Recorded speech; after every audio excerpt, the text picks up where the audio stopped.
Bonjour à toutes et bonjour à tous et merci d'être aussi nombreux ce matin. On voit que en fait le sujet du décret tertiaire intéresse toujours autant et je suis à Arnaud Versavo, donc co-directeur général de Sobre Énergie. Sobre Énergie, une solution DeepKey depuis le début de l'année 2026. Donc nous sommes au début juillet, voilà, la mi-année. Chez Sobre Énergie et chez DeepKey de manière générale, la performance énergétique, c'est notre métier depuis 10 ans. S'il y a une chose, en tout cas, qu'on a apprise sur ces 10 dernières années, c'est qu'une trajectoire, ça se pilote pas en fin d'année, ça se pilote avec des moments clés, des moments de passage, et notamment la mi-année, c'est un moment important. Et ça nous paraissait tout à fait évident, en tout cas, de faire aussi le bilan sur la trajectoire du décret tertiaire, et notamment de voir, en tout cas, de vous aider à apporter un éclairage sur votre position par rapport au marché et par rapport à la situation globale, y compris pour les acteurs publics. Le bilan de mi-parcours, c'est pas un exercice de style, c'est ce qui permet vraiment de corriger et de corriger ce qui doit être corrigé avant notamment l'échéance de 2030 et éventuellement avant la fin d'année, parce qu'il reste 6 mois pour agir, 6 mois et pas 6 semaines. C'est vraiment l'esprit de ce webinaire de manière très pragmatique. Et puis il y a un autre point que je voulais juste rappeler avant de commencer dans le détail sur ce webinaire avant de présenter nos intervenants.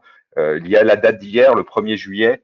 Nous sommes à J+1 de cette obligation, en tout cas de partager par différents moyens, par l'affichage, mais par aussi d'autres moyens, on le verra avec Arthur Pagot de l'ADEME dans quelques instants, en tout cas de partager cette information sur votre note éco-énergie tertiaire, qui est finalement le démarrage tout simplement de l'amélioration continue pour atteindre les objectifs 2030 et au-delà. C'est un peu une date pivot parce que pour la première fois, le travail que vous menez sur vos bâtiments tertiaires depuis 2019, hein, le temps file, ça fait déjà quelques temps que ce dispositif a été mis en place, et bien maintenant il va être visible de vos collaborateurs à travers cette note, de vos visiteurs, de vos clients. Et donc la performance énergétique n'est plus une affaire de tableur ou de plateforme, c'est vraiment quelque chose qui est partagé et qui devient public. Donc voilà, ça devient vraiment crucial. En tout cas, c'est ce que je voulais vous rappeler avant de commencer ce webinaire. Ouais. Petite annonce avant de commencer, juste pour vous dire que Sobre Énergie fête ses 10 ans et à cette occasion, ben, si nous fêtons, nous organisons un petit événement anniversaire et nous avons convié et nous sommes très heureux aussi d'avoir le ministère de la Transition énergétique qui aura l'occasion de prendre la parole aussi sur le décret tertiaire et de bien d'autres acteurs. Donc, si vous voulez participer à cet événement, il reste quelques places. On sera ravis de vous accueillir. Sans plus attendre, on va commencer le webinaire, mais simplement pour vous dire que vous avez encore ce lien qui est disponible dans le chat. En tout cas, on sera ravis de vous accueillir pour ceux qui sont notamment en Île-de-France. Voilà, donc je suis ravi d'accueillir Arthur Pagot, qui est ingénieur bâtiment ADEME et qui a été à l'origine, en tout cas, en tout cas, qui communique maintenant qui va nous présenter les retours statistiques de ce bilan Opérat et de l'étude bilan 2026, en tout cas sur les déclarations passées. Bonjour Arthur. Bonjour, bonjour à tous.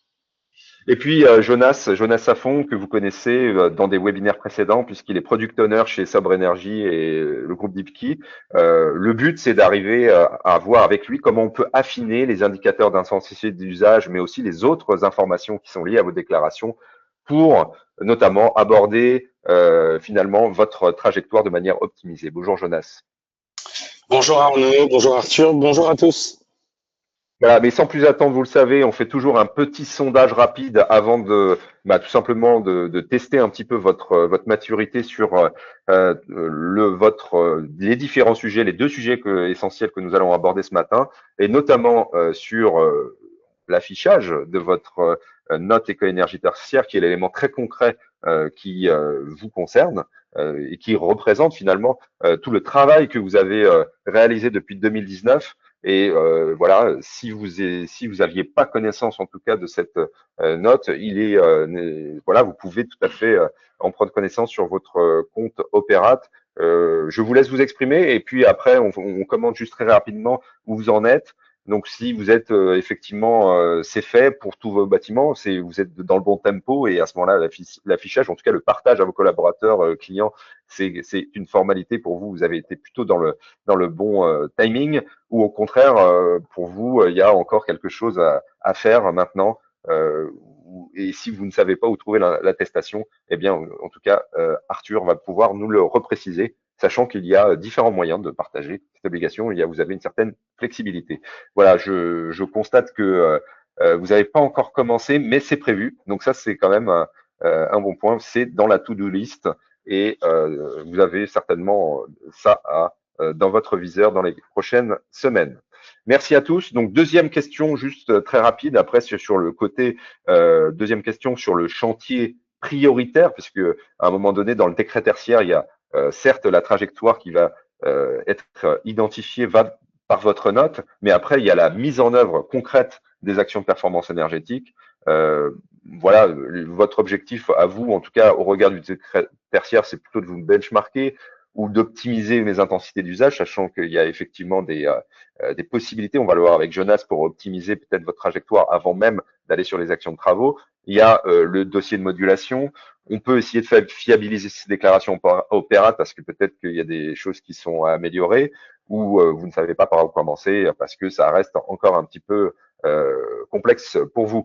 Donc oui, donc là je vois qu'il y a quand même une majorité. Vous cherchez encore à fiabiliser votre déclaration opérate et c'est quand même encore quelque chose qui est plutôt prégnant pour vous. Voilà. Merci en tout cas d'avoir partagé votre situation. Et puis, sans plus attendre, on va commencer ce webinaire. Un webinaire juste pour vous rappeler que, évidemment, en 10 ans, nous, on est issu Sobre Énergie d'un ADN public initial, mais qui a aussi opère sur des acteurs privés, où bien sûr, on apporte notre expertise en termes de sur le bâtiment à travers des energy managers qui connaissent bien le bâtiment, mais qui connaissent très très bien la data et qui utilisent une plateforme pour monitorer, suivre et suivre vos actions de performance énergétique.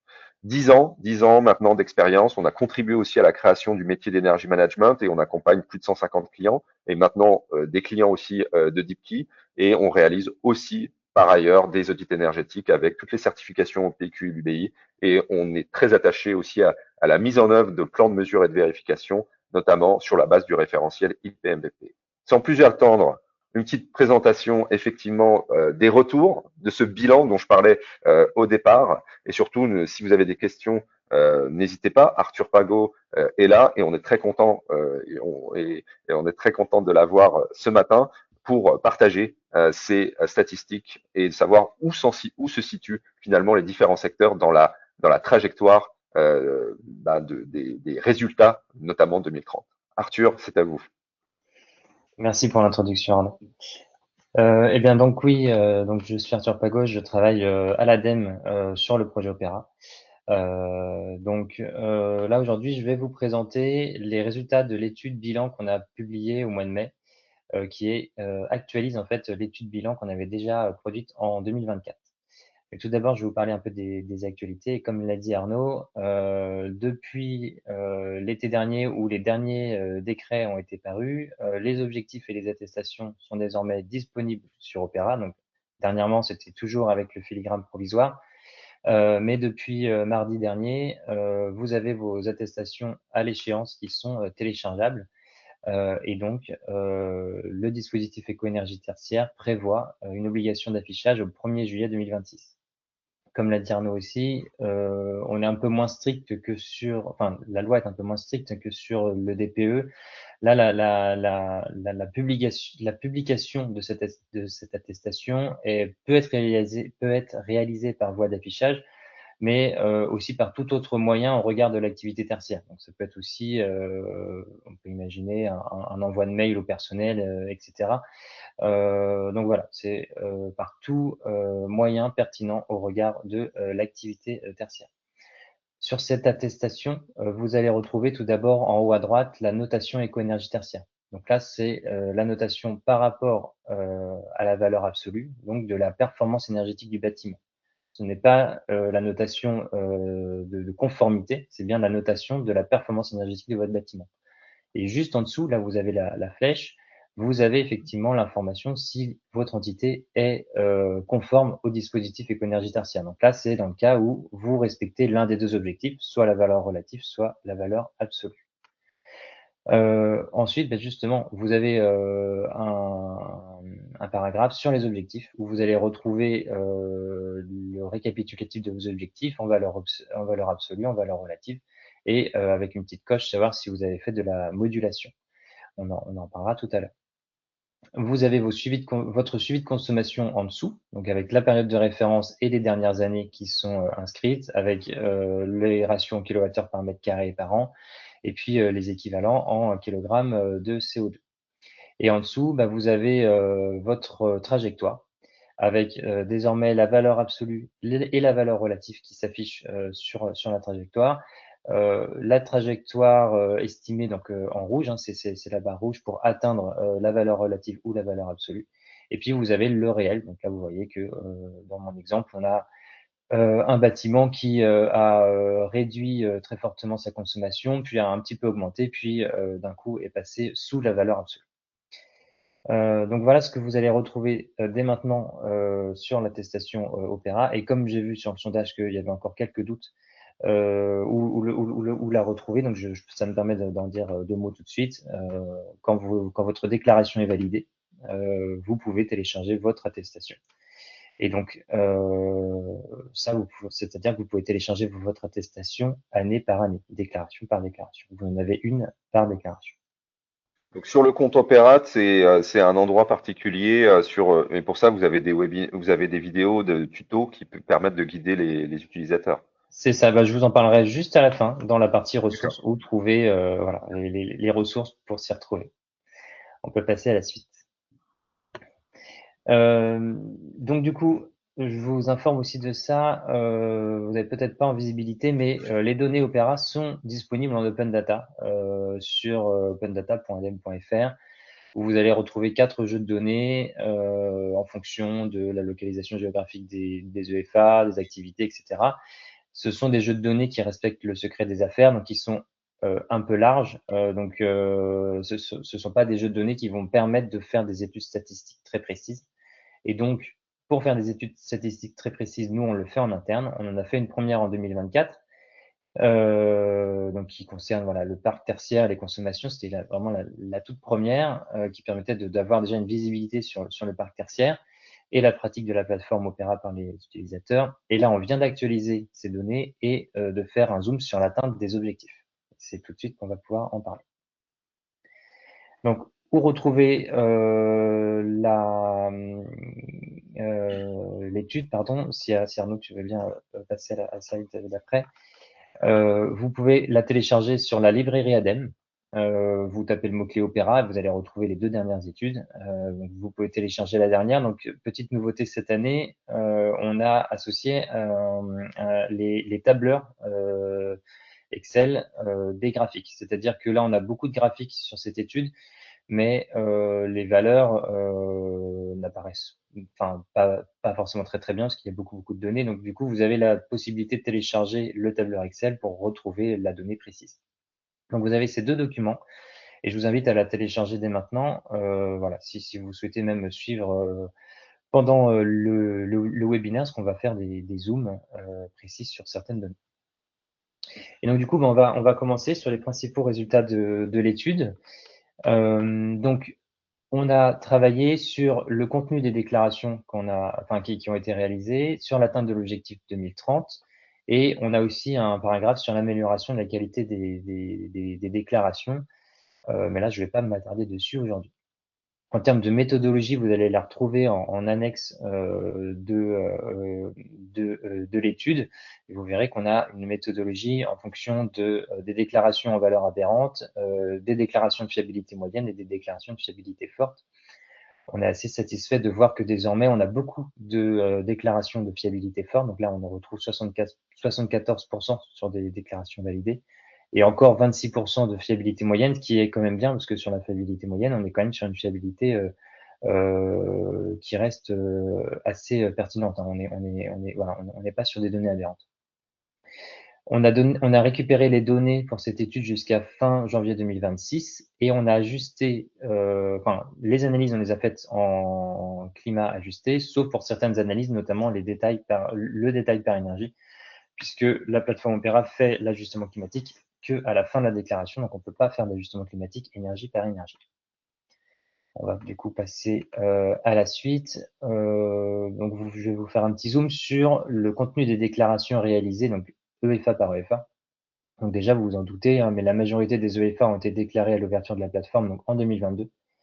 Une information assez intéressante, c'est que les EFA, là, aujourd'hui, sur Opera, c'est celles qui sont déclarées, concernent majoritairement des bâtiments seuls à hauteur de 60%, de 59%. Donc, on a dans 59% des cas, le cas simple, une EFA est égale à un bâtiment.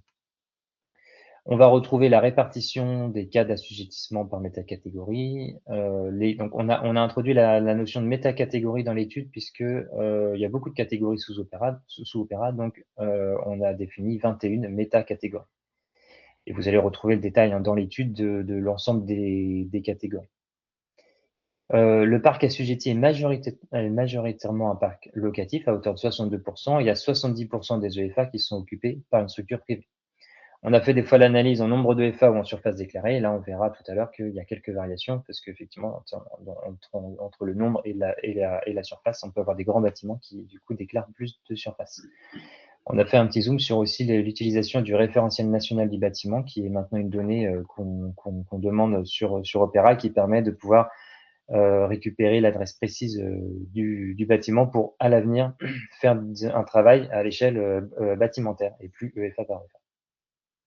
Et ça, Donc c'est très voilà, important, hein. Ce RNB pourra effectivement nous donner une vue par bâtiment, alors que le FA, c'est vrai que c'est une vision très administrative.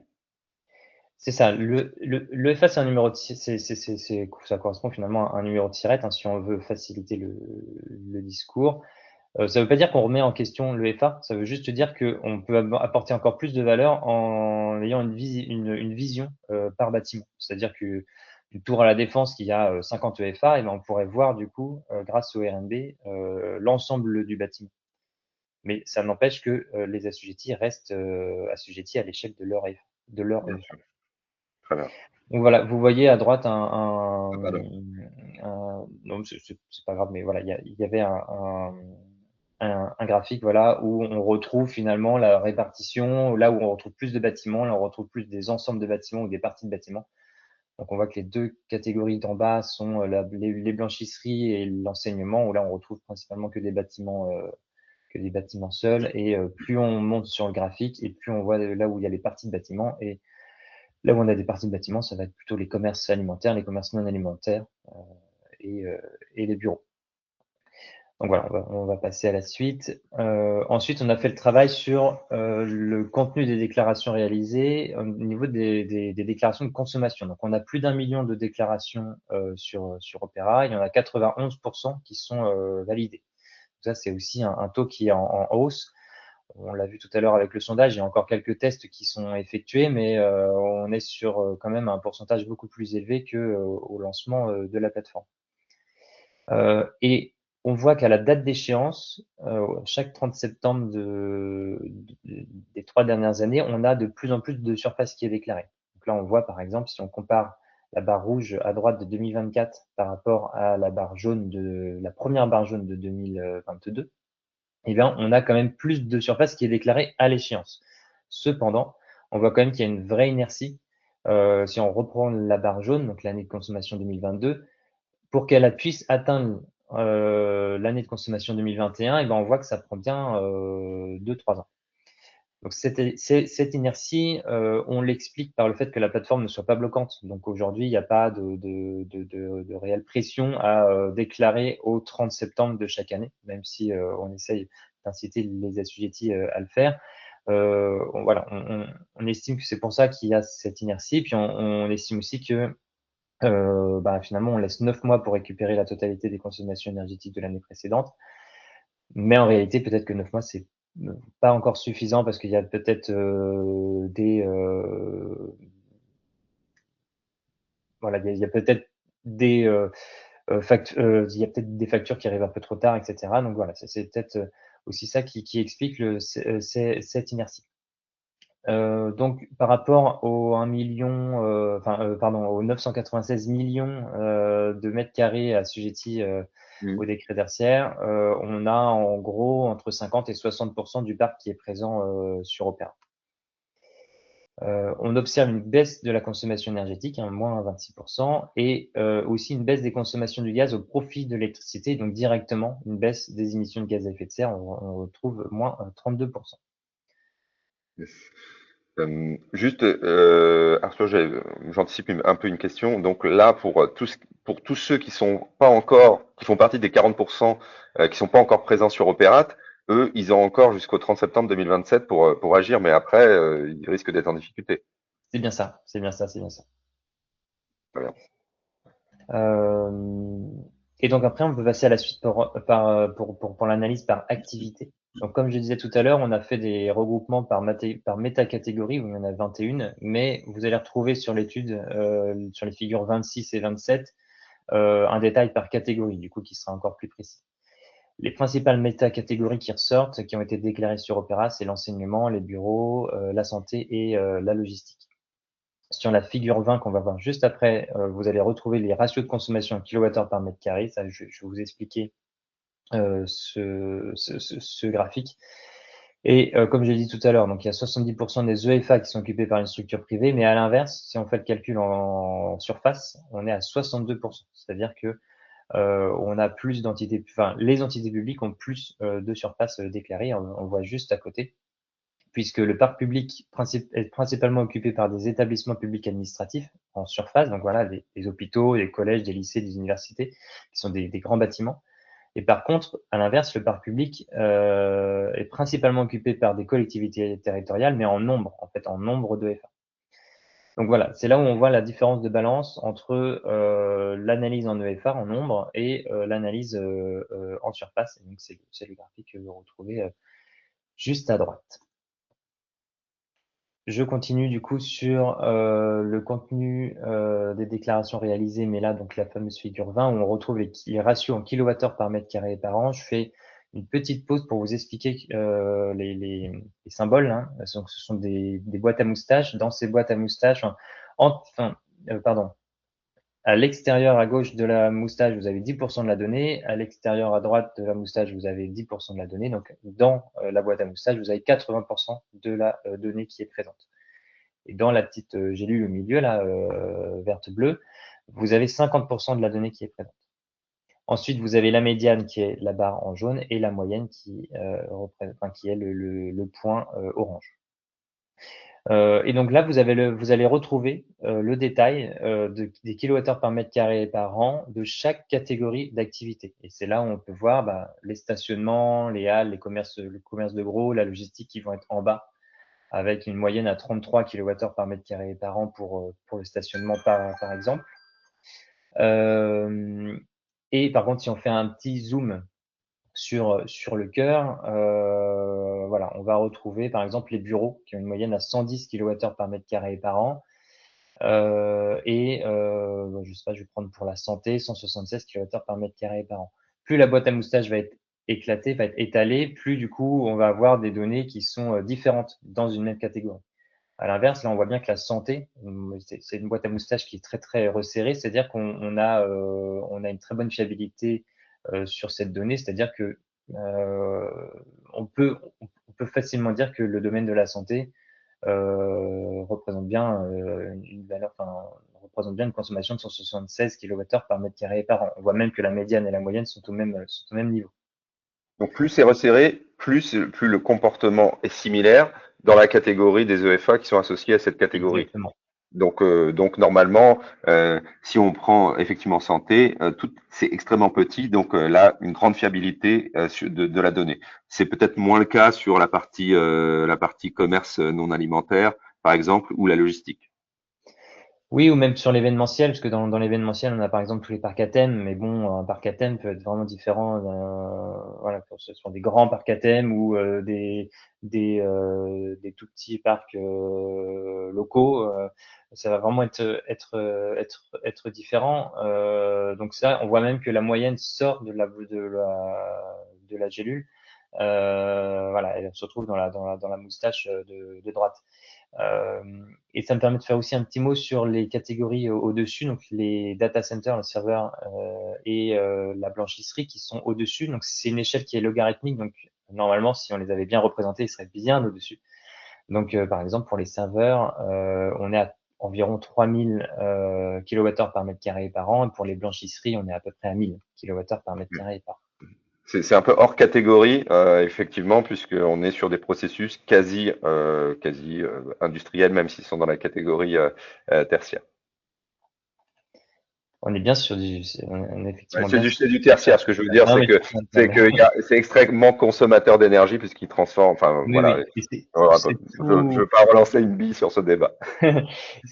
C'est tout l'intérêt de ce dispositif éco-énergie tertiaire qui est très très précis. On a plus de 625 sous-catégories. Donc voilà, le secteur tertiaire est très bien représenté dans le dispositif éco-énergie tertiaire et qui permet de faire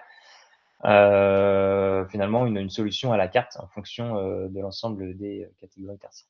Bah, c'est tout l'impact du valeur absolue et qui permet effectivement de prendre en compte toutes ces spécificités. Exactement. Du coup, je passe à la suite. Là maintenant, donc c'est la même valeur hein, qu'on a analysé, les kilowattheures par mètre carré par an, mais qu'on a remis en base 100 sur l'année 2022. Et on a regardé si ce ratio diminuait sur les 2 années suivantes. Et donc, on voit que il y a certains secteurs qui arrivent à réduire leur ratio de consommation un peu plus facilement que d'autres, notamment le commerce non alimentaire, l'enseignement, arrive à réduire voilà, de 10% par an, par exemple. Là, c'est ce qu'on observe. Cependant, il y a d'autres catégories qui sont un peu plus en souffrance, notamment le tourisme et la santé. Et on va le voir juste après. Donc, pour l'atteinte sur cette diapo sur l'atteinte des objectifs. Donc là, c'est les nouvelles analyses qu'on a pu faire sur cette étude bilan. Donc, on a pu regarder l'atteinte des objectifs catégorie par catégorie. Donc, ce qu'on observe déjà, c'est que c'est tout aussi simple d'atteindre la valeur absolue que la valeur relative. Il y a pas un schéma qui ressort, il n'y a pas une solution qui ressort quand on fait l'analyse en surface ou en nombre de FA. Je crois qu'on est à 51% en nombre de FA et 55% en surface. Donc voilà, il n'y a pas de réelle différence sur l'atteinte de l'objectif en valeur absolue ou en valeur relative. Ça dépend vraiment de la situation du bâtiment. Ces analyses-là, on les a fait sur la base de déclarations de fiabilité forte. Et on observe déjà, là aujourd'hui, sur l'ensemble de la base Opéra, qu'il y a 50% des EFA qui ont déjà atteint l'un de leurs objectifs, soit en valeur absolue, soit en valeur relative. Par contre, on obtient vraiment des différences qui sont importantes selon les activités. Du coup, je reprends ce que je disais tout à l'heure.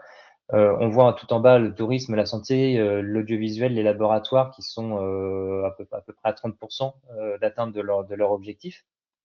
Et à l'inverse, tout ce qui est commerce non alimentaire, commerce de gros, transport, stationnement, qui sont au-delà des 50%, voire même au-delà des 70% d'atteinte de leur objectif déjà là, aujourd'hui, donc sur l'année de déclaration, donc 2024, hein, sur l'année de consommation 2024. Et donc on trouve, parce que je vous disais tout à l'heure, je vous ai dit 50%, mais c'est exactement le taux d'atteinte de l'objectif 2030, c'est 47% en 2024 par rapport à la surface, mais c'est 51% en nombre de FA, donc en nombre de déclarations. Et on observe aussi que l'atteinte de l'objectif est graduelle. Donc sur la période de référence, il y avait déjà quelques EFA qui atteignaient leur objectif, hein, à hauteur de 15%. Et plus on avance dans les années, on observe voilà, une montée graduelle et pour jusqu'à atteindre 47% en 2024. Et je vais finir donc du coup maintenant avec quelques ressources pour vous dire qu'il y a beaucoup de ressources qui existent sur Opera. Déjà, pour tout ce qui est dispositif éco-énergie tertiaire, vous avez tout le décryptage de la réglementation, un logigramme facile pour savoir si vous êtes assujetti ou non, des études de cas, vous allez retrouver le téléchargement de la lettre d'information si vous n'êtes pas abonné, les tableaux de valeur absolue. Et concernant Opera, vous allez retrouver donc un guide d'utilisateur général qui permet de vous faire un pas à pas, qui peut-être être un peu long. Il y a des vidéos démo aussi, donc voilà, ça c'est le guide complet. Mais désormais, vous avez aussi un guide utilisateur qui est dédié sur le sujet des objectifs et de l'attestation. Et donc voilà, ça me permet de le dire maintenant. Donc si vous avez un doute sur où télécharger votre attestation, comment ça se fait que mon attestation elle était en déclaration provisoire, maintenant elle est en déclaration définitive, ou alors il y a la déclaration mais désormais à l'échéance ou la déclaration modifiée. Ça, vous retrouverez tout ça dans ce guide utilisateur. Vous allez retrouver la liste de l'ensemble des activités et il y a quelque chose qui est assez intéressant, c'est le récapitulatif aussi des versions, c'est-à-dire que nous on monte en version régulièrement sur Opera, on apporte de la valeur, on fait des modifications. Et donc sur ce récapitulatif des versions, vous verrez toutes les dernières évolutions qui ont été faites sur la plateforme. Ça me permet aussi de dire un mot sur la foire aux questions. Il y a une très grande foire aux questions sur le dispositif éco-énergie tertiaire et sur la plateforme Opera dans l'onglet foire aux questions. Et n'hésitez pas à utiliser la fonction recherche de votre navigateur pour essayer de trouver une information. Généralement, tout se retrouve sur la foire en question. Si jamais vous ne trouvez pas votre réponse, vous avez toujours le service support que vous pouvez contacter. Soit le service support Opera pour tout ce qui est problème de connexion, problème de visualisation, des choses vraiment liées à la plateforme, soit le service support du ministère, donc de la réglementation, si vous avez une demande particulière à faire sur la réglementation. Voilà, je m'arrête ici. Merci beaucoup Arthur. Donc justement, ça fait tout à fait le lien avec ce dont va parler Jonas, puisque l'idée c'est de vous montrer aussi qu'il y a des possibilités d'optimiser la trajectoire Opérate, notamment en renseignant mieux sur la plateforme et de comprendre de manière assez didactique tout simplement l'impact que peut avoir les indicateurs d'intensité d'usage sur votre trajectoire. Jonas, je te laisse la main. Bonjour à tous, merci Arnaud pour cette introduction et merci encore Arthur pour nous avoir permis d'avoir un éclairage sur le point d'étape, sur où on en était actuellement.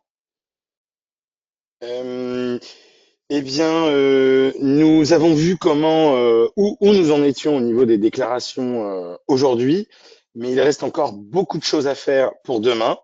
Et vous êtes encore beaucoup à vous demander comment atteindre les objectifs et quelle stratégie adopter. Nous avons vu quelques questions, notamment encore sur comment bien déclarer, quelle sous-catégorie d'activité utiliser et quel usage et comment prendre en compte ces usages-là. C'est justement la question que nous allons essayer de traiter. Donc, petit rappel de cadrage. Le décret tertiaire, c'est d'abord une obligation de réduction de la consommation d'énergie sur le parc tertiaire. Et dès le départ, un point important à comprendre, vous avez le choix entre deux logiques. Comme on l'a vu, et ces deux logiques-là vont pouvoir être deux objectifs vers lesquels nous allons pouvoir tendre en fonction de la situation. La première logique, c'est la valeur relative. Vous réduisez par rapport à une année de référence les consommations de votre bâtiment. L'année de référence, vous la choisissez vous-même entre 2010 et 2019 et il y a eu des ajouts pour pouvoir considérer aussi 2020, 2021 ou 2022 dans ces années de référence. On a 3 jalons aujourd'hui qui sont déjà prévus. C'est moins 40% en 2030, moins 50% en 2040 et moins 60% en 2050. La seconde logique, c'est la valeur absolue. Cette logique, elle est créée pour les bâtiments qui ont des consommations qui sont déjà relativement faibles et on va dire pour les bons élèves des parcs de bâtiments tertiaires. Et ici, la logique, ça va être de tendre vers une consommation, vers un seuil de consommation en fait, qui va être défini en fonction de votre typologie de bâtiment. Donc, ce seuil est défini en kilowattheures par mètre carré par an, par arrêté. Et donc, il a besoin de connaître précisément quel est votre bâtiment et quel est son usage pour pouvoir être défini. Et il va vous permettre donc de ne pas avoir à faire les moins 40% potentiellement, mais de pouvoir faire moins d'efforts pour atteindre un seuil de consommation qui est considéré comme acceptable, comme un seuil des bons élèves. Et donc, c'est l'une ou l'autre de ces valeurs qui s'applique. On retient l'objectif le plus facilement atteignable et ça se décide bâtiment par bâtiment. Et ensuite, le dispositif peut laisser de la souplesse. On peut moduler les objectifs en cas de contraintes techniques ou économiques, ou même d'évolution dans l'usage des bâtiments. Donc, c'est cette notion d'usage qu'on va essayer de travailler. Et puis, une des souplesses aussi, c'est de pouvoir mutualiser les objectifs à l'échelle de tout un patrimoine. Ça, on ne va pas rentrer dans les détails, mais ça va être aussi un gros levier d'optimisation. Et donc, nous allons vraiment nous intéresser à l'usage et comment bien le définir au niveau de votre patrimoine pour avoir un objectif qui correspond vraiment au bâtiment que vous avez. Et donc, ça va être l'objectif en valeur absolue qu'il va falloir détailler. Pour ça, vous avez des bâtiments dans lesquels vous avez plusieurs activités différentes qui peuvent se retrouver. Et donc, l'idée ici, ça va être de savoir comment précisément définir les sous-catégories d'activités au fur et à mesure de votre bâtiment pour eh bien, le qualifier correctement. Et ensuite, une fois que vous avez ces sous-catégories d'activités, le deuxième levier qui est pour l'instant, semble-t-il, sous-utilisé, c'est de bien définir les indicateurs d'intensité d'usage. Et ça, ces indicateurs-là, ils vont vous permettre eh bien, d'avoir des objectifs qui sont vraiment adaptés à l'usage que vous avez dans les bâtiments. Et c'est le levier, c'est sur ce levier-là que nous allons essayer d'éclaircir un petit peu le fonctionnement et de préciser pour pouvoir eh bien, avoir des objectifs qui sont adaptés à votre situation réelle. Il y a un enjeu réel. Le mauvais paramétrage de ces indicateurs d'intensité d'usage peut ne pas refléter la réalité de votre bâtiment et donc gonfler artificiellement votre objectif. Et votre valeur et potentiellement même votre valeur relative, puisque selon certaines mécaniques, on va pouvoir moduler l'objectif en valeur absolue, mais aussi de la même façon moduler l'objectif en valeur relative. C'est là où tout se joue. Alors qu'il serait plus facile à atteindre en indiquant les bons paramètres. Et donc, c'est cette étape qui est souvent mal maîtrisée et chronophage que nous avons décidé d'éclaircir avec un calculateur décret tertiaire dont je vais vous faire la démonstration. Son objectif à ce calculateur, c'est de rendre transparent le calcul de l'objectif en valeur absolue. C'est d'habitude une boîte noire avec beaucoup de formules, des variables qui sont à l'intérieur de ces formules qu'il est difficile d'appréhender. Et c'est en simulant eh bien l'impact de ces indicateurs par sous-catégorie que vous allez pouvoir comprendre eh bien quel est l'impact de chacun de ces indicateurs et pouvoir eh bien potentiellement pas forcément les récupérer sur l'ensemble de votre parc, mais en tout cas de les récupérer là où ça peut vraiment compter pour vous et pour aller dans le sens d'adapter votre objectif. Voilà, donc en clair, vous comprenez d'où vient votre chiffre, vous êtes en mesure de le défendre et nous allons voir comment cela a un impact sur l'objectif pour vous permettre de l'atteindre un petit peu plus facilement. Sans plus attendre, je passe à la démonstration et je vais vous permettre de voir ça de façon un petit peu plus claire. Alors, donc, ce calculateur décret tertiaire, il vous permet d'importer tout votre patrimoine et d'avoir une vue déjà un petit peu globale. Donc, on a un petit rappel de votre consommation de référence, de votre situation actuelle qui correspond à votre dernière déclaration et surtout de votre objectif à atteindre en 2030. Cet objectif à atteindre, il est mutualisé à l'échelle de tout votre parc. C'est-à-dire que sur chacun de vos bâtiments, vous avez un objectif en valeur relative et un objectif en valeur absolue. Eh bien, vous tendez vers celui qui est le plus facile à atteindre. Donc ça, c'est sur chacun de vos bâtiments. Vous prenez celui qui est le plus facile à atteindre.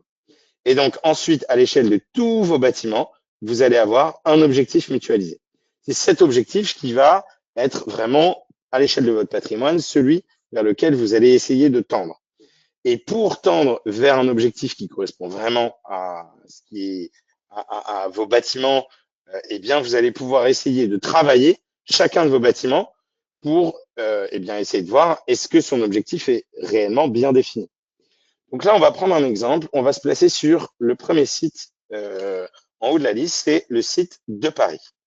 Donc, on va aller un petit peu plus en détail et constater que nous avons dans ce site-là des bureaux et un peu de restauration. Et ce qu'on voit à l'intérieur de ce site-là, c'est que les indicateurs d'intensité d'usage qui sont renseignés n'ont pas tous la même influence sur l'objectif du site. Donc l'idée ici, c'est que par exemple, les heures ouvrées par an des bureaux vont être l'indicateur d'intensité d'usage qui a le plus d'influence sur l'objectif. Je clique dessus, je tombe sur la valeur.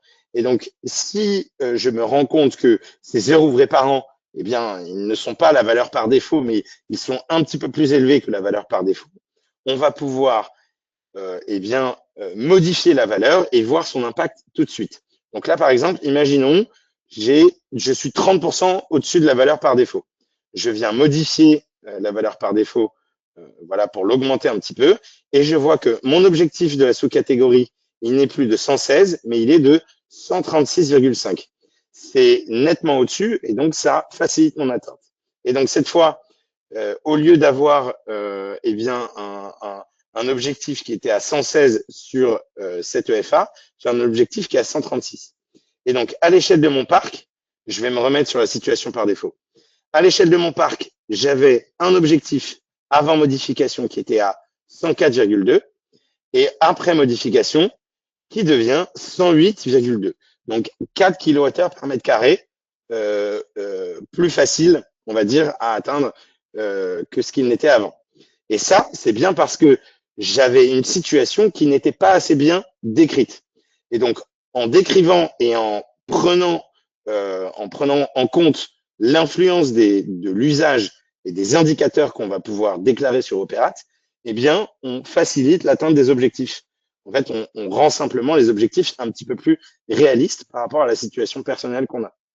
Et donc, ce travail-là de savoir quels indicateurs vont jouer dans l'objectif et lesquels je vais pouvoir indiquer pour améliorer mon objectif, on peut le faire à la maille d'une EFA, mais on peut aussi le faire à la maille d'un patrimoine.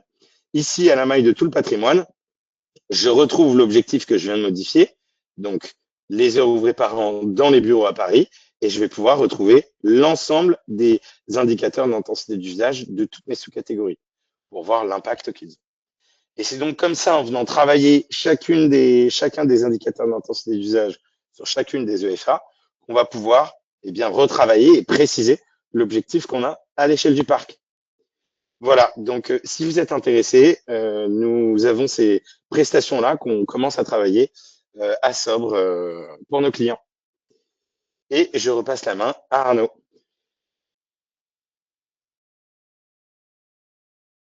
Merci Jonas. En tout cas, donc, le but c'était. Merci beaucoup Jonas. En tout cas, le but était de vous rendre très concret cet axe d'optimisation de la trajectoire Opérat, notamment dans la phase de déclaration, en vous permettant d'affiner en tout cas votre collecte et votre déclaration, et ne pas simplement se limiter à des valeurs par défaut qui peuvent être parfois finalement impactantes négativement sur votre trajectoire et vous rendre un objectif en valeur absolue qui serait inutilement en tout cas difficile à atteindre. Voilà, donc ça, sachez, je vais passer assez rapidement sur la partie dossier technique de modulation. Nous, il nous semblait nécessaire de mettre en avant, en tout cas, les indicateurs d'intensité d'usage, puisque c'est quelque chose qui est relativement assez peu renseigné. Mais sachez que si vous êtes encore éloigné de votre objectif, il y a entre guillemets une possibilité, une arme absolue en fait, qui est quand même assez coûteuse, mais qui est liée au dossier technique de modulation. On l'a déjà abordé dans des webinaires précédents, donc je préfère là qu'on prenne le temps de répondre aux questions, notamment avec Arthur. Et donc il y a déjà plus d'une vingtaine, une trentaine de questions qui sont dans le chat, et donc de répondre à vos questions. Donc, étant donné qu'on a déjà adressé ce point dans des webinaires, mais sachez qu'il est possible de moduler l'objectif dans une démarche d'amélioration continue, de pilotage du décret tertiaire et notamment, on l'a fait sur un certain nombre de nos clients. Bien sûr, ça passe par des audits éventuellement et derrière, eh bien, on peut moduler les critères, notamment sur les 3 critères qui sont essentiels. Si techniquement ce n'est pas faisable, si économiquement ce n'est pas viable et si effectivement il y a des impacts architecturaux qui tout simplement empêchent la mise en œuvre de travaux pour atteindre votre objectif. Donc, je vais passer rapidement là-dessus pour, sachez qu'on l'a fait aussi pour Ville de Paris notamment, et qu'on atténue forcément l'objectif en valeur absolue. Mais cette mécanique, on l'a déjà expliqué dans les webinaires précédents. Donc, je vous propose maintenant de prendre les questions et de tout simplement profiter de la présence d'Arthur. Je vais commencer, Arthur. Vous m'entendez toujours? Oui, très bien. Eh bien, donc, c'est parti pour cette session de questions. Et surtout, dans le chat, n'hésitez pas à en ajouter pour qu'on puisse prendre les 15 prochaines minutes vraiment. Donc, bonjour.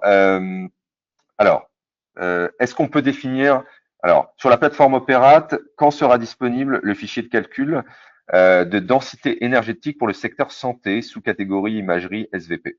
Alors, c'est vraiment super pointu. Je ne sais pas si, Arthur, vous avez cette information. J'arrive pas à comprendre. Alors, je réitère, Oui, sur quand sera disponible le fichier de calcul de densité énergétique. J'avoue que le densité énergétique, pour le secteur santé. ça me dit rien. Après, peut-être, enfin, ce que je comprends peut-être, c'est d'avoir c'est peut-être les valeurs absolues pour le secteur de la santé. Donc, elles sont déjà disponibles donc dans l'espace ressources, Ouais, l'ensemble des valeurs absolues. ouais. Et avec ce que vous avez présenté à l'instant aussi, si vous avez cet outil-là, vous allez retrouver du coup automatiquement toutes les valeurs absolues. Voilà tout ce que je peux dire là. Si, en tout cas, si la personne peut préciser éventuellement sa question, en tout cas, on sera ravi d'apporter une réponse. Mais en tout cas, l'objectif en valeur absolue pour la santé, il est disponible. C'est bien ça Oui, c'est ça. que vous entendez. Autre question, pourquoi Opérate n'intègre pas des outils dynamiques pour des valeurs absolues? Les déclarations et l'expérience utilisateur seraient grandement améliorées. Oui, bon, ça on Oui. peut. Et ben non, mais c'est une bonne remarque hein, que je prends. Effectivement, aujourd'hui, Opera, c'est vraiment le miroir de la réglementation. Il y avait déjà un très gros travail pour mettre en numérique cette réglementation très très précise et avec beaucoup de calculs, comme vous l'avez vu à l'instant. Donc aujourd'hui, c'est vraiment un miroir. On est en train de retravailler sur une refonte ergonomique de l'outil pour justement apporter vraiment de la facilité et de la valeur, du benchmark aussi. On en a un petit peu parlé en introduction. Donc ça, c'est des choses qui vont arriver. Mais aujourd'hui, vraiment, on avait la priorité de faire en sorte que la plateforme respecte la réglementation. Très bien. Ça se comprend en même temps, mais et donc vous êtes fortement contraint dans l'expérience utilisateur et dans l'ergonomie. C'est vu que vous avez cette contrainte en termes de cahier des charges. Une question sur l'affichage. L'affichage est-il obligatoire seulement sur les bâtiments de plus de 1000 mètres carrés, sur tous les bâtiments? Bon là, je vous laisse répondre. Ouais, ça va être sur les bâtiments qui sont assujettis, donc finalement sur les EFA. Donc si c'est une EFA de 200 mètres carrés qui est assujettie parce qu'elle fait partie d'une même zone foncière, enfin d'une même unité foncière, etc., ça va être vraiment sur l'EFA. C'est l'EFA qui est concerné. C'est le FA, bien sûr, qui est concerné. Bonjour, est-ce que cette note prend en compte les déclarations de consommation de 2026 sur 2025 qui sont à faire avant septembre? Non, du coup, les déclarations, enfin les attestations sont année par année. Donc, vous allez pouvoir télécharger une attestation sur la période de référence, une attestation 2020, 2021, 2022, etc. Donc, quand vous aurez fait votre déclaration 2026 sur l'année de consommation 2025, vous allez pouvoir télécharger votre attestation de consommation 2025. C'est que à ce moment-là que vous pourrez l'avoir. En fait, la note, elle reprend la trajectoire globale avec les déclarations Ah oui, la note, précédentes. ouais. C'est-à-dire qu'on Hmm. voit effectivement la courbe de votre amélioration continue ou s'il y avait des accidents, mais on voit ça reprend en compte les déclarations passées. Oui, oui. Alors, attendez, je reprends. Historique. Faut-il publier cet affichage dès que l'année N-1 a été renseignée sur Opérate ou faut-il afficher au 1er juillet l'année N-2? Bah oui, enfin, en fait, dès que vous avez actualisé, vous pouvez du coup actualiser le document. Donc, vous avez jusqu'au 30 septembre de l'année N+1 pour faire l'année -1. Voilà, dès que vous l'avez actualisé, vous pouvez l'actualiser sur l'affichage. Donc, si vous avez fait votre déclaration, si vous avez déjà fait votre déclaration, vous avez été bon élève, vous avez fait votre déclaration sans attendre l'échéance du 30 septembre Mm. 2026 pour les déclarations 2025, par exemple, si vous l'avez fait en mars, vous aurez votre note qui est à jour de votre dernière déclaration C'est ça. Donc, tant qu'à faire, autant l'avoir à jour. avec la plus à jour possible. Exactement. C'est ça, très bien.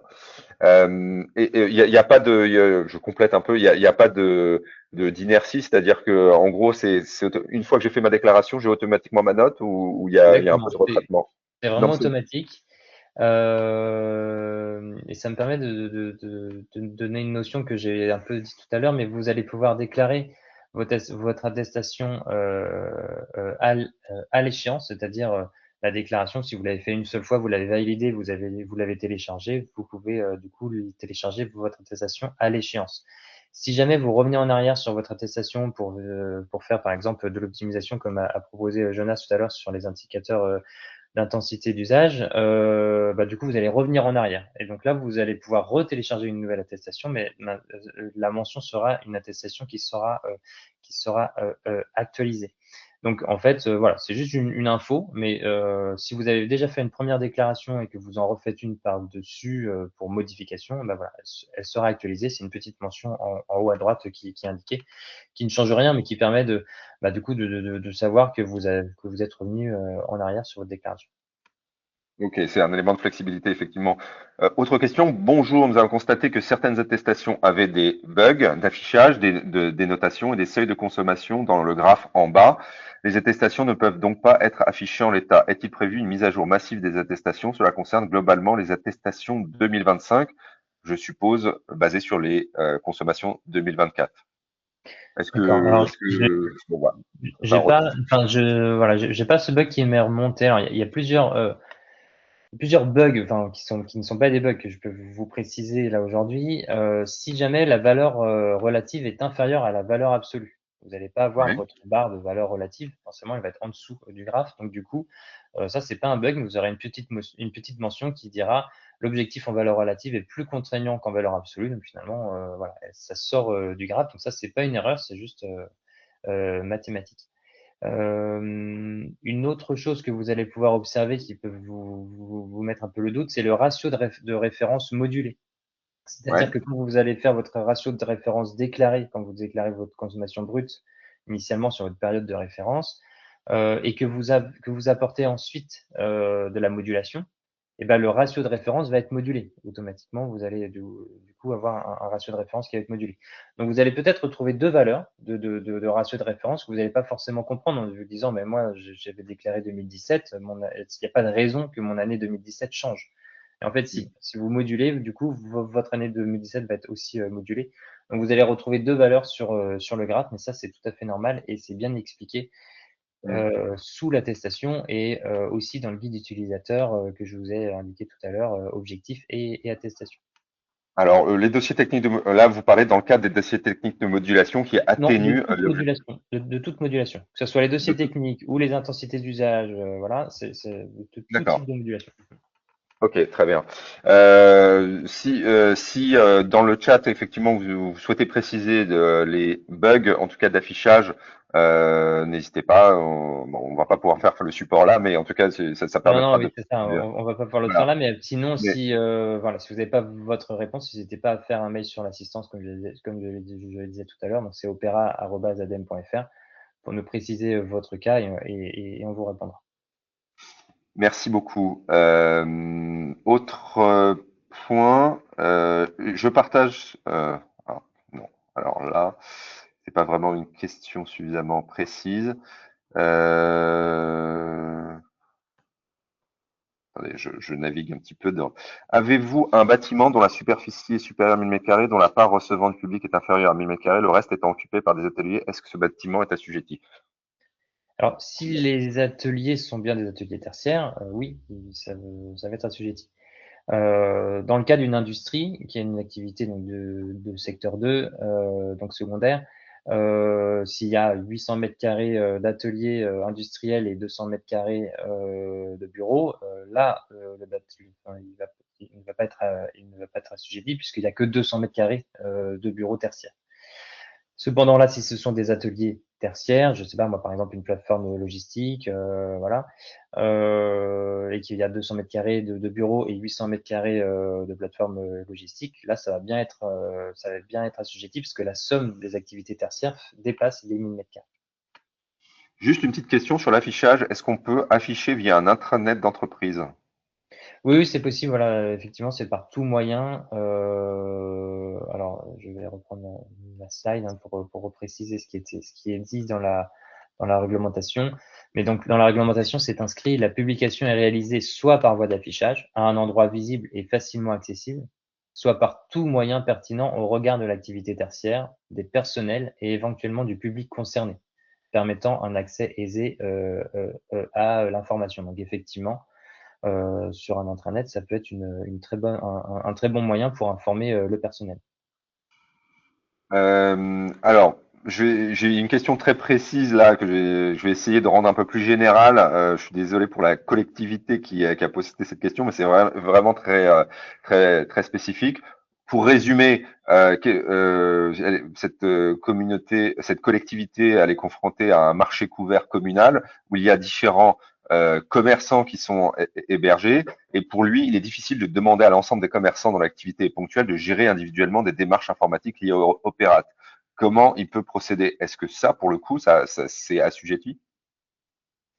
Alors, bah, savoir si c'est assujetti, ça, bah, faut faire la somme des surfaces de la halle. Après, on se retrouve un petit peu comme sur un centre, comme dans un centre commercial où on va avoir le bâtiment qui va être assujetti puisqu'il va dépasser les 1000 mètres carrés, mais beaucoup d'entités à l'intérieur et l'ensemble des entités hein, sont assujetties, effectivement. Là, faut voir le cas précis. J'ai l'impression quand même pour une halle de marché, je suis pas sûr que il y ait une déclaration, enfin que chaque commerçant déclare un espace avec son volume, enfin avec son numéro de SIRET. J'ai l'impression que c'est plus de la Non. location. Donc Bah en fait, pour le coup, c'est la location et c'est des stands de 20 mètres carrés hébergés dans une halle qui sont sur une plage horaire de 6 à 13 heures. Donc là, pour voilà, le coup, et ça se reproduit dans les 30 000 communes de France, enfin les c'est 45 ça. 000 même. Donc, est-ce que ce cas, enfin, je veux dire, qui est hyper commun, pour le coup, comment ça se Oui, traduit? oui. Bon, là, je vais pas vraiment pouvoir répondre Ouais, précisément. J'ai un peu peur de faire une erreur sur ouais, l'interprétation du dispositif éco-énergie tertiaire. Ça doit quand même bien être présent, bien être inscrit dans la fois en ouais, question, mais effectivement. vraiment relative au dispositif. Ça demande Voilà. peut-être un petit peu plus de réflexion, c'est difficile de le faire à la volée, mais en Ouais, tout cas, c'est sûr. on essaiera de répondre à cette personne de manière plus spécifique. En tout cas, Mm. on l'a bien pris en compte. Dans le cadre du décret tertiaire, comment prendre en compte les nouvelles exigences liées aux épisodes de canicule? Alors, c'est une vaste question. Alors, il y a des questions sur existe-t-il des dispositifs, des ajustements ou des modalités de prise en compte de cette évolution dans le cadre des objectifs du décret tertiaire? Il me semble Ok, pas, alors mais je là, non, pense. il y a rien qui est prévu. Hein. Alors, bien entendu, on n'a pas la réglementation, elle peut pas s'adapter aussi rapidement. Cependant, pour répondre effectivement, on va avoir plus de consommation dû à la clim. Alors déjà, peut-être rappeler que bah, en fait, ça peut être enfin, ça peut être une nécessité, mais il y a aussi la nécessité de se protéger vraiment de la chaleur pour éviter enfin, pour réduire au maximum la consommation d'énergie de clim. Et peut-être malheureusement par effet de balance, il y aura peut-être moins de consommation de chauffage en hiver. Donc là aujourd'hui, on est vraiment, c'est vraiment trop tôt pour pouvoir venir modifier la réglementation. Voilà sur cet épisode de canicule. En tout cas, il y a Ouais. rien qui est prévu. Si jamais il y a toujours cette arme ultime, comme tu as pu le dire tout à l'heure, mais du coup du dossier de modulation qui permettrait de justifier, de dire bah moi voilà, on m'impose une nouvelle consommation d'énergie que j'avais pas prévue dans mon plan d'action. J'en ai besoin et bah voilà, je module sur ce sujet-là, je le justifie. Et ça me Mm. permet de vous dire, voilà, si vous prenez des hypothèses sur des indicateurs d'intensité d'usage, sur de la modulation, sur des surfaces aussi, si vous prenez Mm. des hypothèses quand vous faites votre déclaration, n'hésitez pas de vous créer un fichier à côté qui récapitule toutes vos hypothèses. Parce que demain, en cas de contrôle, eh ben, vous pourrez dire, oui, oui, si j'ai pris cette surface-là, c'est parce que j'avais déduit ce volume, etc. Ou alors, si j'ai pris cette intensité d'usage, c'est parce que sur cette année-là, il y avait ce contexte-là. Voilà. Donc, n'hésitez pas à avoir un fichier à côté qui récapitule toutes vos hypothèses. Comme ça, en cas de contrôle, vous allez pouvoir revenir sur des années antérieures, parce que c'est toujours compliqué de revenir 3, 4, 5 ans avant sur savoir pourquoi est-ce que vous avez déclaré cette valeur-là. C'est Ça juste permet aussi de documenter de visualiser. manière rationnelle votre position. Juste quelques questions, Ouais. parce qu'il nous reste vraiment qu'une minute. Il y a une question sur comment évaluer la fiabilité et comment se fait la différence entre la fiabilité moyenne et forte. Il y avait une question sur ce Ah oui, sujet. oui. Et Alors, après, je prendrai une dernière question. ouais, ouais. Alors, c'est précisé vraiment dans l'annexe 1 sur le bilan. Voilà, on fait il y a des analyses statistiques qu'on a fait. Par exemple, quand le ratio de référence fluctue de moins d'un facteur 2 par rapport à l'année précédente. Voilà, il y a tout un tas de critères que je ne vais pas détailler ici, mais que vous allez retrouver en annexe 1 du bilan opéra. Ok. Est-il possible, alors c'est vraiment très spécifique et là ça renvoie peut-être à la FAQ, mais est-il possible de faire prendre en compte par Opérat l'impact de l'éclairage d'un terrain de sport extérieur adjacent à un gymnase et raccordé à ce même gymnase qui rend forcément son bilan énergétique plus fort qu'un autre gymnase tout seul? Hmm. C'est plus Euh, pointu là pour le coup. Je pense qu'on Ouais, ouais, pourra c'est encore apporter. lié à la réglementation, donc Ouais. voilà, faut vraiment aller regarder dans la fois en question Pour pour les ce détails point, sur la réglementation. le tout est d'apporter en fait une justification sur la base des éléments réglementaires que vous avez.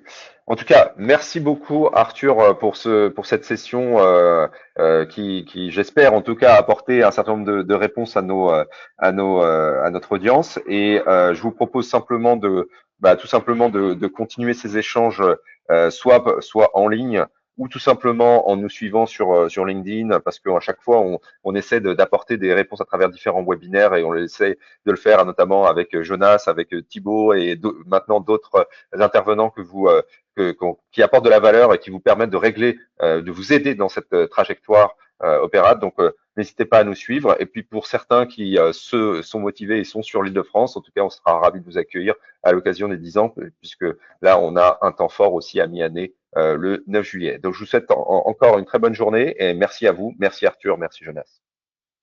Merci, bonne journée, au revoir. Merci à tous. Bonne journée. Au revoir.